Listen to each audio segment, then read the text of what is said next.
پاک فضائیہ کے جدید پریسائز منیشن، طویل فاصلے تک مار کرنے والے لوٹرنگ ایمونیشن اور جدید پریسائز آرٹلری کے ذریعے بھارت کے 26 اہم فوجی اہداف کو نشانہ بنایا گیا۔ وہ تنصیبات جو پاکستانی شہریوں کو نشانہ بنانے کے لیے استعمال ہوئیں اور وہ تنصیبات جو پاکستان میں دہشت گردی کو فروغ دینے میں استعمال ہوتی ہیں۔ بھارت کو پاکستان پر حملوں اور شہریوں کو شہید کرنے پر سزا دے دی ہے۔ D G I S P R lieutenant general Ahmed Sharif کی نیوز بریفنگ۔ کہا کہ بھارت نے جارحیت کر کے بے گناہ شہریوں کا خون بہایا۔ افواج پاکستان نے منہ توڑ جواب دے کر قوم سے وعدہ نبھایا۔ پاکستان پر حملوں میں استعمال 26 بھارتی فوجی تنصیبات کو نشانہ بنایا گیا۔ حملوں میں استعمال برہموس میزائلوں کے اڈوں کو بھی تباہ کر دیا گیا۔ 2 مقامات پر S-400 سسٹم کو نشانہ بنایا۔ کوئی بھارتی پائلٹ پاکستان کی تحویل میں نہیں ہے۔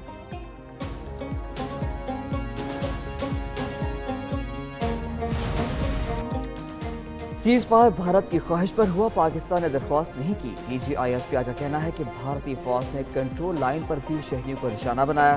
پاک فوج نے بھارت کی کئی فوجی پوسٹوں اور چوکیوں کو تباہ کیا۔ افواج پاکستان نے مہارت سے حملے کیے تاکہ شہری نشانہ نہ بنے۔ پاکستان نے بھرپور سائبر حملے بھی کیے۔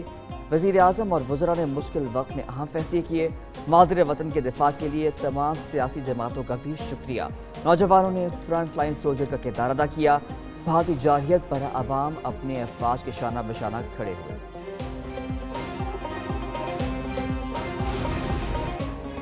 پاک فضائیہ نے انڈین ایئر فورس کے 6-0 سے شکست دے دی۔ بھارت نے ڈرونز اور میزائلوں سے پاکستانی شہریوں پر حملے کیے۔ بھارتی حملوں کو ناکام بنایا گیا۔ ایئر وائس مارشل اور اورنگزیب احمد کی نیوز بریفنگ۔ پاک بحریہ کے وائس ایڈمرل رب نواز نے بتایا، بھارتی جنگی بیڑا پاکستانی حدود سے 400 ناٹیکل میل دور تھا۔ پاک نیوی مکمل تیار تھی۔ بھارتی بحریہ کو آگے بڑھنے کی ہمت نہیں ہوئی۔ افواج پاکستان نے بھارتی جارحیت کا بھرپور جواب دیا۔ DG G I S P آر کی پریس کانفرنس میں آپریشن بنیارم مرسوس کی تفصیلات پیش۔ افواج پاکستان نے اپنے شہریوں پر بھارتی حملوں کے جواب میں بھارت کو بھاری نقصان پہنچایا۔ فتح میزائلوں اور جنگی طیاروں کے ذریعے دشمن کے فوجی اہداف کو کامیابی سے نشانہ بنایا گیا۔ پاکستان سے شکست پر بھارتی فوجی قیادت کی ہوائیاں اڑ گئیں۔ رافیل طیاروں کو تباہی کا بھی ڈھکے چھپے الفاظ میں اعتراف۔ Air marshal A.K. بھارتی نے کہا کہ جنگ میں بھارت کے نقصانات بتائے تو پاکستان کو فائدہ ہوگا۔ صحافی نے پوچھا، بھارت کے کتنے اثاثے کھوئے؟ عالمی میڈیا بتا رہا ہے پاکستانی رافیل طیارے بھی گرائے گئے ہیں۔ بھارتی فوجی حکام سوال کا جواب دینے سے قاصر رہے۔ کہا کہ وہ حالت جنگ میں ہیں، نقصانات لڑائی کا حصہ ہوتے ہیں۔ بھارتی ایئر مارشل پاکستان کی کسی طیارے کو گرائے جانے کے سوال پر بھی آئیں بائیں شائع کرتے رہے۔ امریکی صدر ڈونلڈ ٹرمپ مسئلہ کشمیر حل کرنے کی خواہش مند، کہتے ہیں کہ پاکستان اب بھارت کے ساتھ مل کر کام کریں گے۔ دیکھیں گے کیا ہزاروں سال بعد مسئلہ کشمیر کا کوئی حل نکل سکتا ہے۔ دونوں ملکوں کے درمیان تجارت بڑھانا چاہتے ہیں۔ پاکستان اور بھارت نے صحیح وقت پر جنگ بندی کی، ورنہ بہت سے لوگ مارے جاتے۔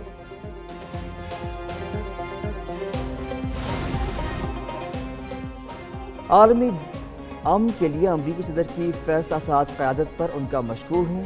وزیر اعظم شہباز شریف کہتے ہیں کہ جنوبی ایشیا میں امن کے قیام کے لیے صدر ٹرمپ کی کاوش لائق تحسین ہے۔ پاکستان اور امریکہ اشروں سے حلیف ہے۔ پاکستان اور امریکہ نے مشترکہ مفادات کے تحفظ اور وسعت کے لیے مل کر کام کیا۔ امریکی صدر ٹرمپ کی شکل میں پاکستان کو بہترین شراکت دار ملا۔ پاکستان کا مسئلہ کشمیر کے حل کے متعلق امریکی صدر کے بیان کا خیر مقدم۔ ترجمان دفتر خارجہ نے کہا کہ جنگ بندی معاہدے میں امریکہ سمیت دوست ملکوں کے کردار کو سراہتے ہیں۔ مسئلہ کشمیر کے حل کے لیے صدر ٹرمپ کی حمایت قابل قدر ہے۔ تنازع کا پائیدار حل اقوام متحدہ کی قراردادوں اور حق خود ارادیت سے مشروط ہے۔ پاکستان اور امریکہ کے درمیان معاشی تعاون میں مزید وسعت کے خواہاں ہیں۔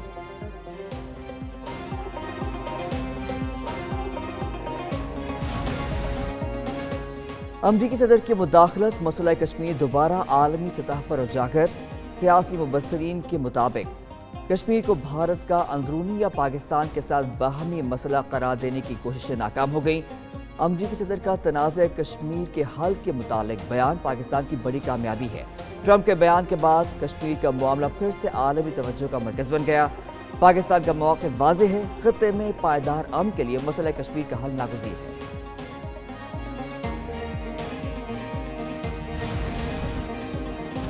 آپریشن بنیان مرصوص افواج پاکستان کی صلاحیتوں اور عزم کا استعارہ۔ پاکستان نے بھارت کو بار بار خبردار کیا تھا، امن کی خواہش کو کمزوری نہ سمجھا جائے۔ آرمی چیف نے کنونشن سے خطاب میں کہا، 13 لاکھ بھارتی فوج ہتھیاروں سے ہمیں ڈرا نہیں سکتی۔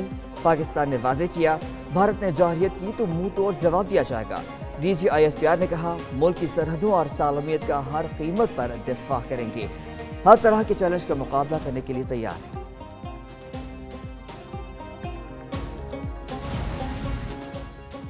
بھارت کو میدان جنگ میں دھول چٹائی، پاکستان کی عالمی سطح پر پذیرائی، بھارت کی حکمت عملی ناکام ثابت ہوئی۔ بھارت کو پاکستان کو فوجی محاذ پر برتری حاصل ہے۔ بی بی سی کے مطابق بھارت فیصلہ کن ضرب لگانے میں ناکام رہا۔ پاکستان کی فضائی طاقت بھارت کے لیے چیلنج ہے۔ ٹیلی گراف نے لکھا، پاک فضائیہ فضاؤں کی حکمران ہے، رافیل طیاروں کی تباہی بھارت کی ذلت آمیز شکست ہے۔ الجزیرہ کے مطابق پہلی بار رافیل طیارے تباہ ہوئے۔ پاکستان نے بھارتی فوجی کیمپوں اور ایئر بیسز کو شدید نقصان پہنچایا۔ بھارت کو جنگ میں شکست دینے پر پاکستان بھر میں جشن، میدان جنگ میں پاکستان کی کامیابی پر قوم کو یوم تشکر۔ فیصل مسجد، بادشاہی مسجد اور دیگر مساجد میں شکرانے کے نوافل اور دعائیہ تقریبات۔ شہر شہر لوگ وطن کی محبت سے سرشار، افواج کے ساتھ والہانہ محبت کا اظہار۔ فوجی جوانوں پر پھول کی پتیاں نشاور، ہار پہنائے گئے۔ مختلف شہروں میں لوگوں نے ریلیاں اور جلوس نکالے۔ وزراء، ارکان پارلیمنٹ اور سیاسی رہنماؤں کی بھی شرکت۔ جو پاکستان کے ساتھ ہیں ان کو جہنم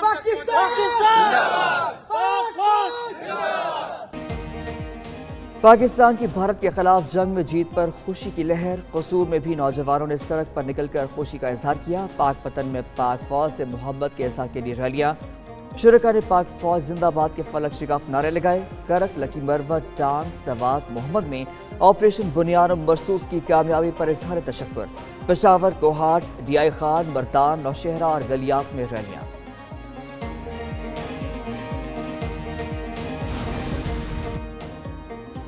بزدل دشمن بھارت نے پاکستان کے شہریوں پر حملے کیے۔ لاہور کے اس علاقے میں بزدل بھارتی فوج کے 5 ڈرون افواج پاکستان نے ناکارہ بنائے۔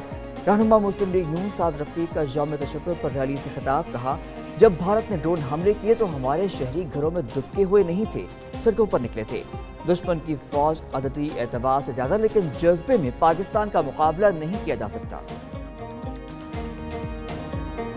پوری سندھ کی عوام اور پاکستان کی عوام کی جانب سے خراج تحسین کرتا ہوں اور سلام پیش کرتا ہوں۔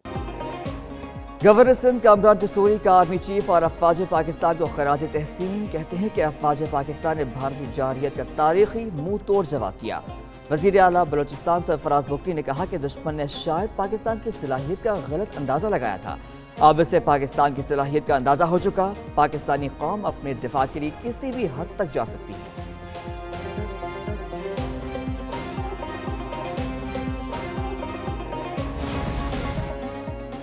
پاکستان اور بھارت کے ڈی جی ملٹری آپریشن کے درمیان رابطہ آج ہوگا۔ ہاٹ لائن رابطے میں دونوں ملکوں کے درمیان جنگ بندی پر عمل درآمد سے متعلق امور پر بات چیت ہوگی۔ پاکستان خطے کے امن کی خاطر جنگ بندی پر آمادہ ہو گیا۔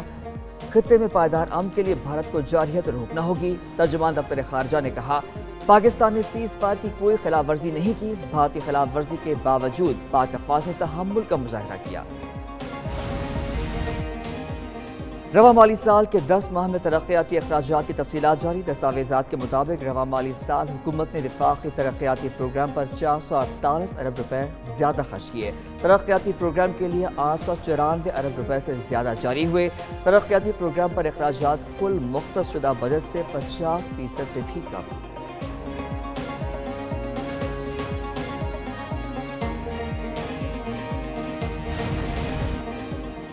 پنجاب اور اسلام آباد میں تعلیمی سرگرمیاں آج بحال ہو جائیں گی۔ مختلف تعلیمی اداروں کے زیر اہتمام امتحانات کا سلسلہ بھی آج سے دوبارہ شروع ہوگا۔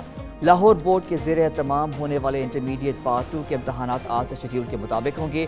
میٹرک کے امتحانات کے پریکٹیکل بھی آج سے شیڈیول کے مطابق شروع ہوں گے۔ ملتوی ہونے والے امتحانات انٹرمیڈیٹ پارٹ 2 اور میٹرک پریکٹیکل کی تاریخوں کا اعلان بعد میں کیا جائے گا۔